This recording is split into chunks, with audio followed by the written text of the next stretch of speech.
Bonjour tout le monde. Aujourd'hui, je continue la prédication que j'avais commencée la semaine passée par rapport à l'amour agapé de Dieu. Et on a réalisé la semaine passée que nous sommes les objets de l'amour de Dieu. Et Ellen White nous a dit que pour voir ou apprécier l'amour de Dieu, nous sommes appelés à contempler la croix. Mais je vais aller encore un peu plus loin. Et nous sommes appelés maintenant à contempler les objets de l'amour divin pour nous faire apprécier ce qu'est l'amour de Dieu et qu'est-ce que ça accomplit chez un être humain, pécheur comme nous tous. Alors aujourd'hui, je veux qu'on s'arrête sur la vie de David. Tout cela pour apprendre comment l'amour de Dieu l'a aidé, de la même manière qu'il veut nous aider, vous et moi, les objets de l'amour de Dieu. Alors c'est sur David que nous allons nous arrêter aujourd'hui et voir comment Dieu a-t-il travaillé et manifesté son amour envers lui. Parce que c'est un homme comme nous tous, un être humain, pécheur. Vous connaissez comment son ciel s'est écroulé, David, quand toute sa famille et ceux qui étaient avec lui ont perdu leur maison dans la ville de Tsiklag et que tout était apparemment perdu. Imaginez, votre maison a brûlé, votre femme est partie, vos enfants ont été kidnappés, il n'y a plus rien. Et pas seulement vous, toute l'équipe qui était avec vous, la même chose leur est arrivée. Mais l'amour de Dieu l'a aidé à s'en sortir. Nous lisons 1 Samuel 30, versets 1 à 8. C'est l'histoire.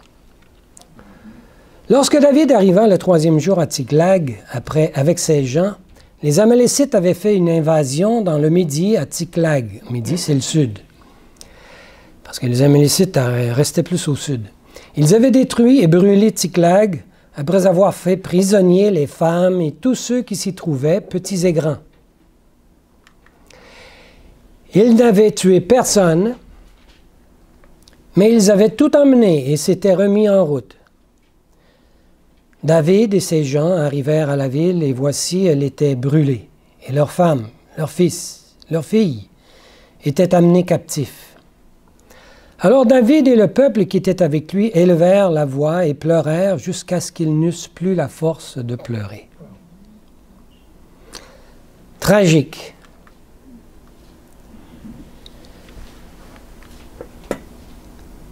Et les 2 femmes de David avaient été emmenées, Akinoam de Jizréel et Abigail de Carmel, la femme de Nabal qui est mort.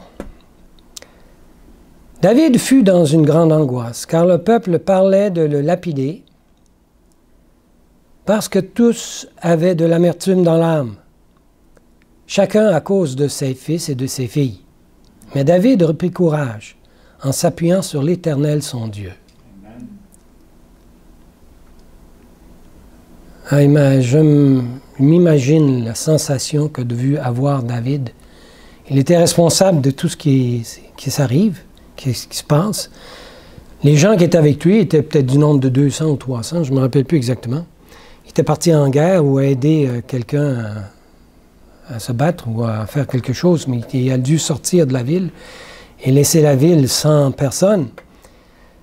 Il revient de retour, alors vous pouvez imaginer que tout le peuple qui était avec lui le rendait responsable de ce qui arrive.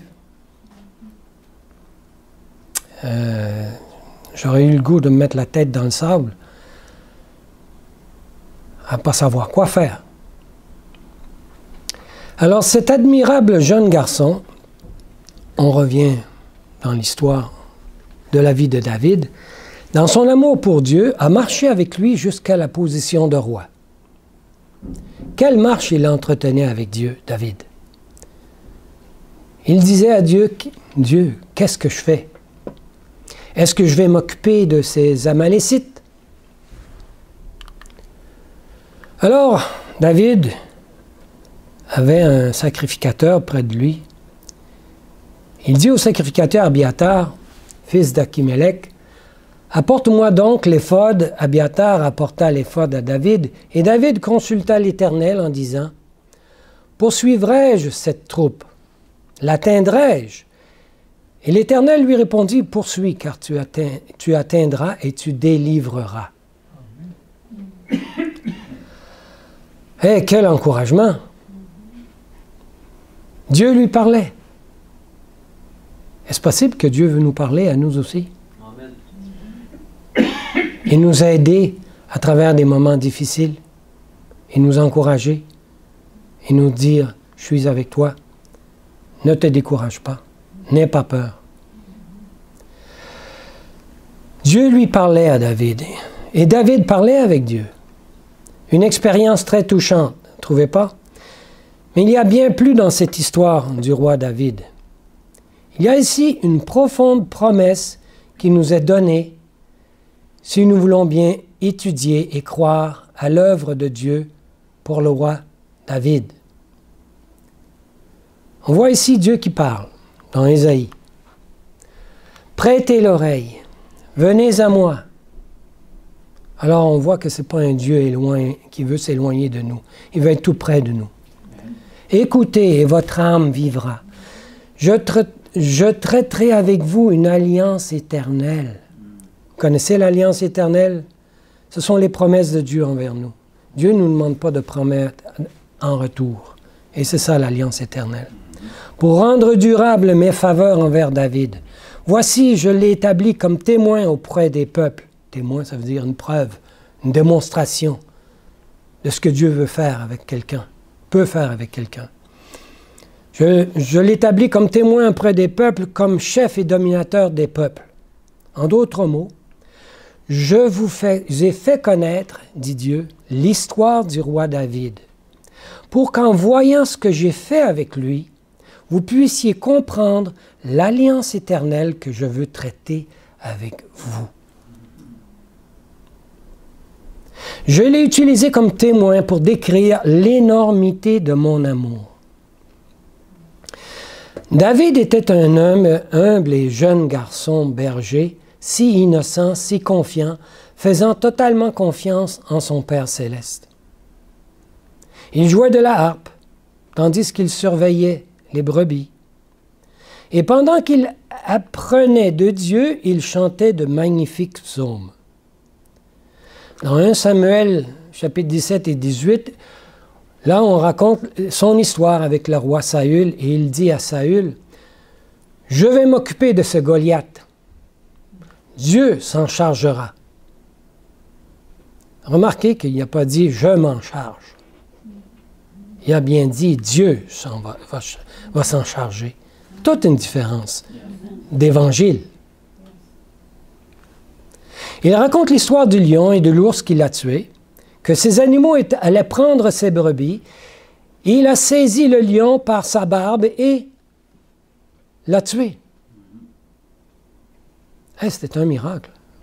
Si vous connaissez la grandeur d'un lion, la force d'un lion, vous êtes très petit à côté d'un lion. Et il a réussi à le tuer. Extraordinaire. Ça a dû donner du courage à David lorsqu'il s'est aperçu que Dieu était avec lui. C'était juste seulement un jeune garçon costaud, David. Dieu était à ses côtés, il marchait très près de Dieu, et Dieu lui a donné la victoire sur le lion et l'ours.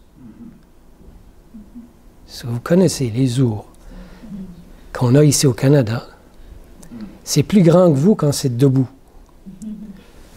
Hein, ça d'eau. Puis ça a une tête grosse comme ça. Alors, c'est aussi difficile, à mon avis, de tuer un ours qu'un lion.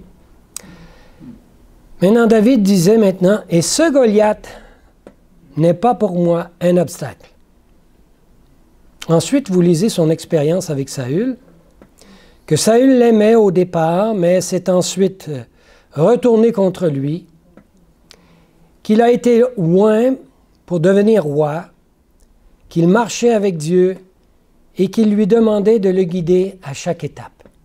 N'est-ce pas bien? Examinons maintenant quelques exemples. Dieu n'est pas loin de nous, mais il veut s'approcher de nous. Lisons 1 Samuel 23, verset 2.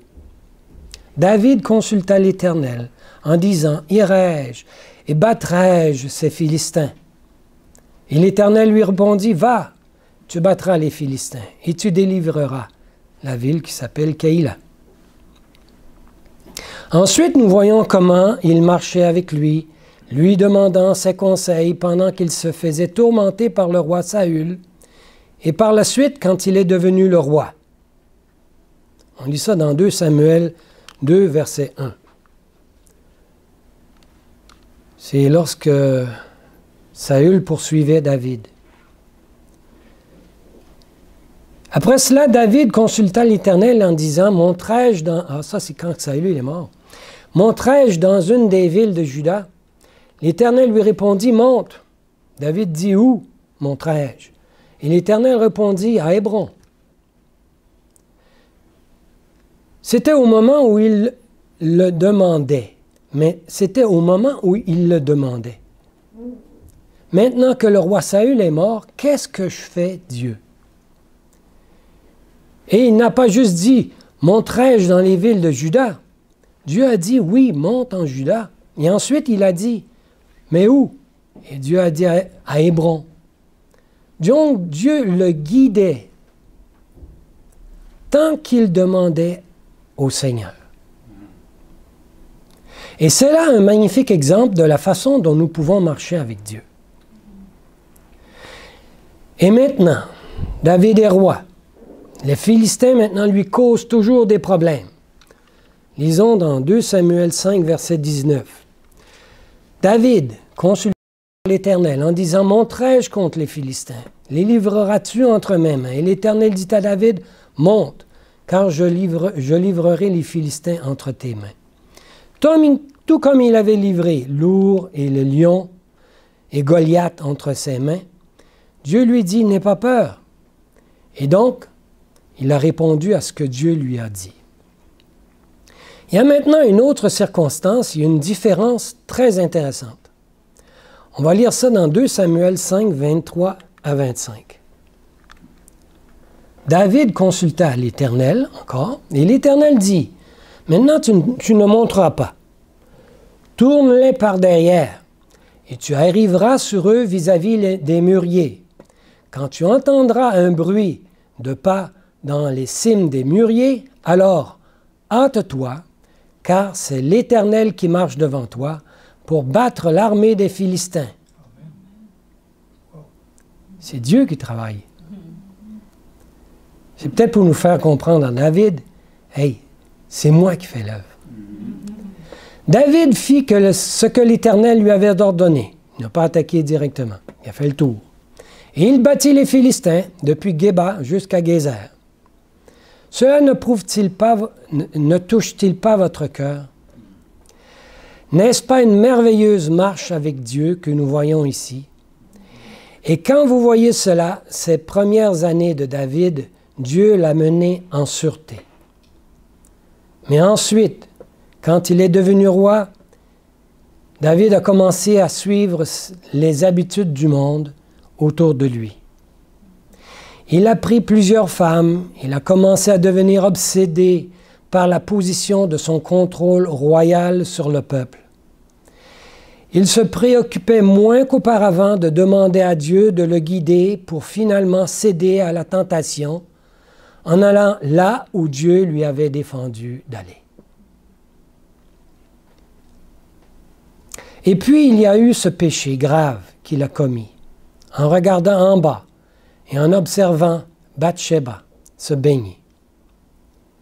Et comme il a fait ce que tant d'hommes font, il regarde une belle femme en petite tenue et il succombe à la tentation. Maintenant, cet homme de Dieu tombe dans ce péché grave. Mais Bathsheba enceinte, et pour ne pas se faire attraper, manipule les armées de guerre pour provoquer la mort de son mari Uri. Quel est l'amour de Dieu maintenant?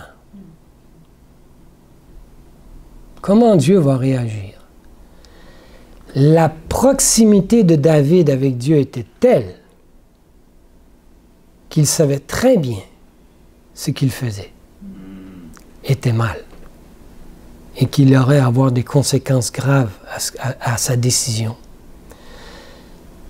Mais il y a des choses qui nous aveuglent lorsqu'on... C'est difficile. Le péché ne s'explique pas, mais il reste que si l'on délaisse notre communication avec Dieu, notre relation, qu'on avait l'habitude de faire, il y a un danger. Et Satan n'attend que cette opportunité.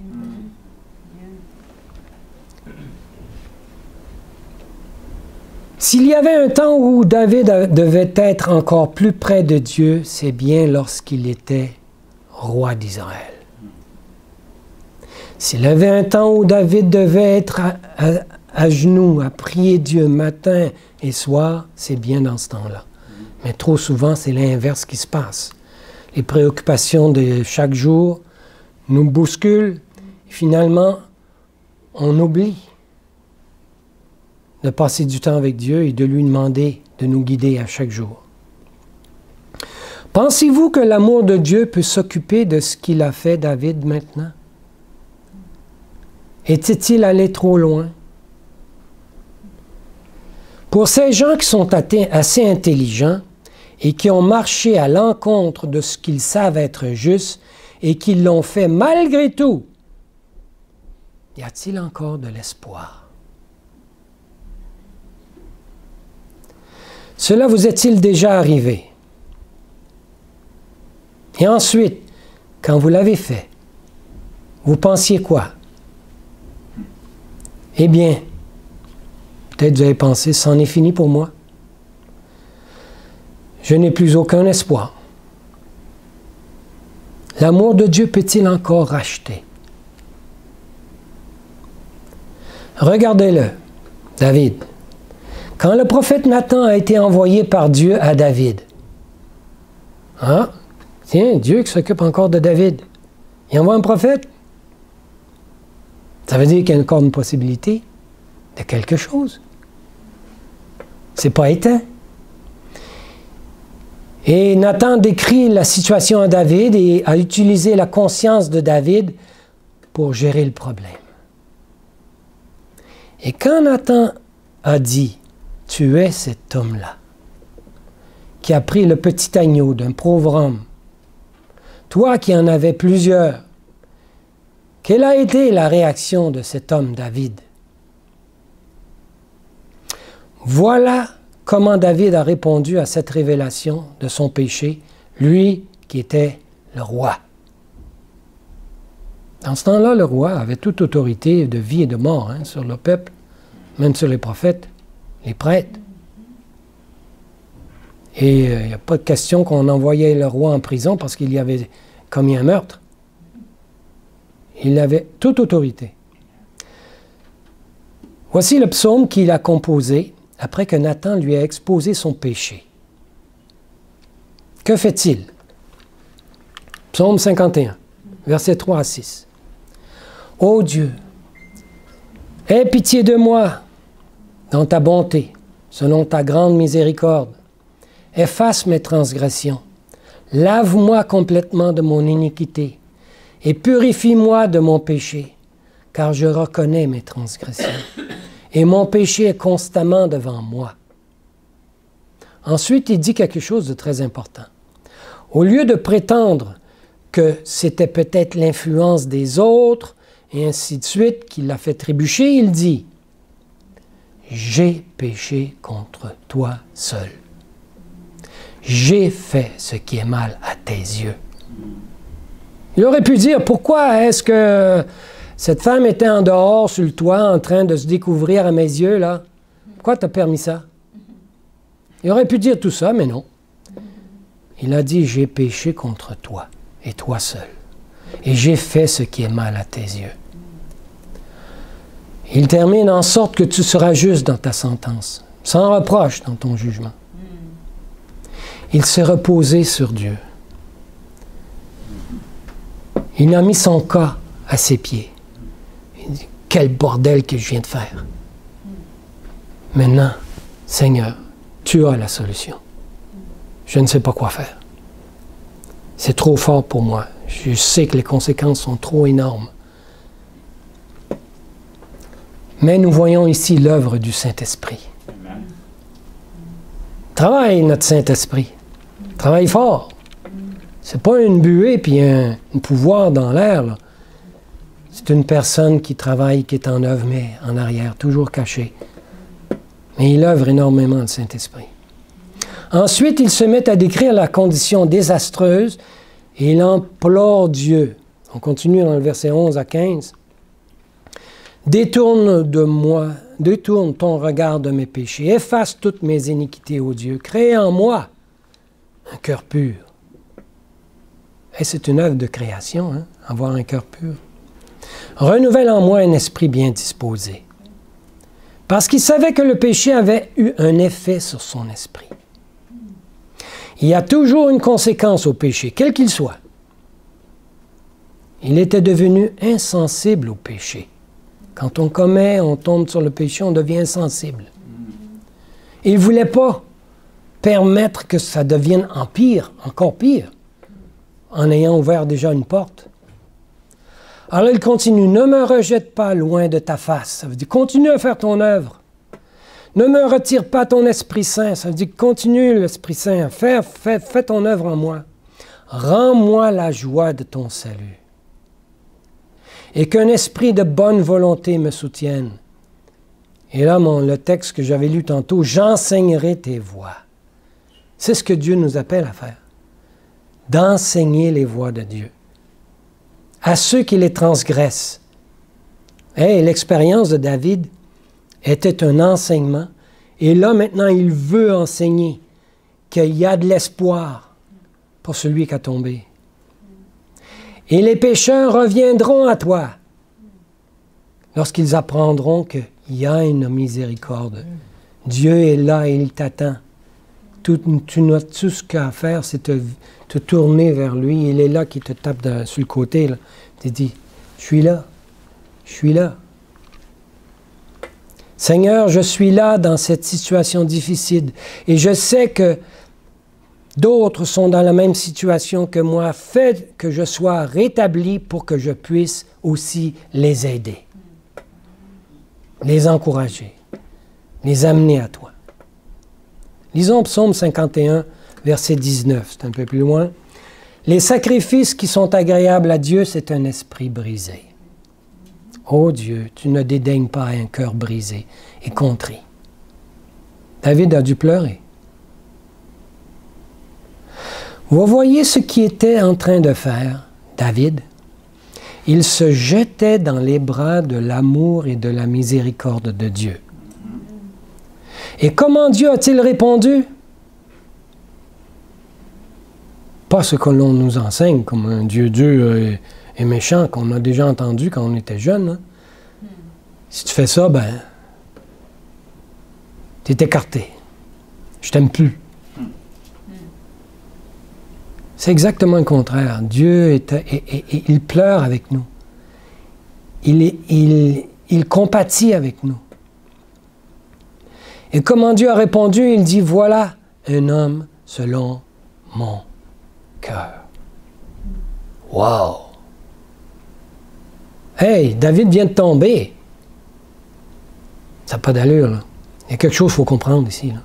Comment est-ce que David peut être selon le cœur de Dieu après avoir commis un tel péché? En s'adressant à Saül, Samuel avait dit, dans 1 Samuel 13, verset 14, il avait parlé à Saül, Samuel a dit à Saül, « Et maintenant ton règne ne durera point. L'Éternel s'est choisi un homme selon son cœur. » Quand est-ce que cela s'applique? Quand était-il David un homme selon le cœur de Dieu? Il y a beaucoup de gens qui pointent David du doigt et disent, « Voici une personne qui pêche et qui est appelé un homme selon le cœur de Dieu. » Alors ils enseignent que cela fait partie du processus de la sanctification, de succomber à la tentation. C'est normal. Dans le processus de la tentation, il y a des hauts, puis après ça, on tombe, puis après ça, on monte, puis on tombe, puis on monte. C'est ça, la sanctification. C'est ce qu'on enseigne dans certains endroits. Et ces gens justifient pour s'en tirer eux-mêmes, comme justifier leur chute. David a bien tombé, puis c'était un homme selon le cœur de Dieu. Mais Sir White dit dans Patriarches et Prophètes, page 700, 4e chapitre, « Il m'a été montré, quand Ellen White dit ça, ça veut dire que Dieu est en train de dire quelque chose à nous aussi. Vous êtes d'accord? Il m'a été montré, c'est pas elle qui invente ça, là, que quand il avait péché, David, comme cela, il n'était pas un homme selon le cœur de Dieu. » Ah bon? J'ai lu une histoire de John Loughborough. Si vous connaissez, c'est un de nos patriarches, dans les anciens de l'Église adventiste, qui est devenu pasteur. Et il a raconté l'histoire du début de l'Église adventiste. Et à un moment donné, John était assis à côté de Ellen White. Il y avait une femme qui prophétisait. Et que les gens étaient admirés, l'admiraient. Ellen White lui a dit, regarde bien, elle va dire devant tout le monde, « The Lord knows my heart ». Et John, il savait qu'elle était en adultère, elle forniquait avec un homme plus jeune qu'elle. Mais elle disait aux gens, « Mais le Dieu connaît mon cœur. Il sait que je l'aime. » Alors j'entends ça souvent, de personnes qui sont dans l'erreur, qui agissent pas selon la volonté de Dieu, et qui me disent, mais mon cœur est avec Dieu. Mais moi, je me vois innocent, innocente, parce que je fais selon ce que je pense qui est le mieux. Quand on est dans le péché, on ne peut pas être avec Dieu. À un homme selon le cœur de Dieu. C'est clair, Ellen White le dit bien. Le cœur, sachons ceci, on ne peut pas s'y fier. Le cœur est tortueux par-dessus tout.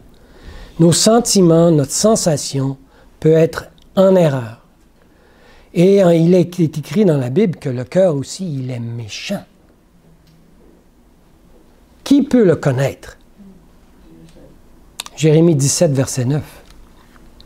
Alors, quand était-il un homme selon le cœur de Dieu? David.